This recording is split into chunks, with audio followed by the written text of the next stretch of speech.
Hi friends. அதிக்கு வந்து 5 years complete ஆயிடுச்சு. 5 years complete ஆனா வந்து ஆதாரில ஃபிங்கர் பிரிண்ட் ஆட் பண்ணணும்.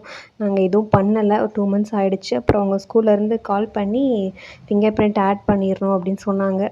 சரி இன்னைக்கு சாட்டர்டே தானே ஸ்கூல்லே லீவு போய் பண்ணிட்டு வந்துடலாம் அப்படின்னு சொல்லிட்டு தான் ஒரு 10:00 போல் 3 பேரும் தாராபுரம் வரைக்கும் போயிருந்தோம்.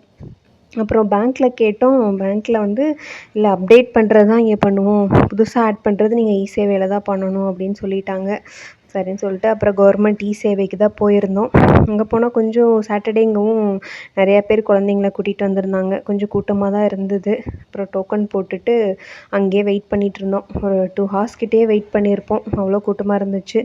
அப்புறம் எப்படியோ வெயிட் பண்ணி அப்புறம் ஃபிங்கர் பிரிண்ட்டும் ஆட் பண்ணிவிட்டு ஒரு 10 டேஸில் கார்டு வந்துடும் அப்படின்னாங்க.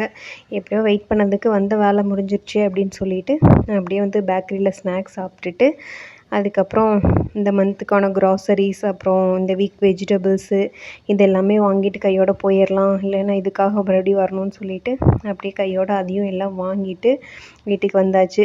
சரி வந்த உடனே அதையும் எடுத்து வச்சுட்டா அதுக்கப்புறம் ரிலாக்ஸாக இருக்கலாம்னு சொல்லிட்டு அப்படியே வாங்கிட்டு வந்ததெல்லாம் எடுத்து வச்சுட்டு அப்புறம் வெஜிடபிள்ஸ் எல்லாம் எடுத்து வாஷ் பண்ணி அதையும் நல்லா கண்டெய்னரில் போட்டு ஃப்ரிட்ஜில் ஸ்டோர் பண்ணிட்டா ஒரு 1 வீக் எந்த பிரச்சனையும் இருக்காது லஞ்ச் பாக்ஸ்க்கு அப்படின்னு வந்த உடனே எல்லா வேலையும் முடிச்சுட்டு அப்புறம் லஞ்ச் சாப்பிட்டுட்டு என்ஜாய் பண்ணோம். உங்களுக்கு இந்த வீடியோ பிடிச்சிருந்தா லைக் பண்ணி சப்ஸ்கிரைப் பண்ணிக்கோங்க. நாளைக்கு இன்னொரு வீடியோவில் பார்க்கலாம். பாய்.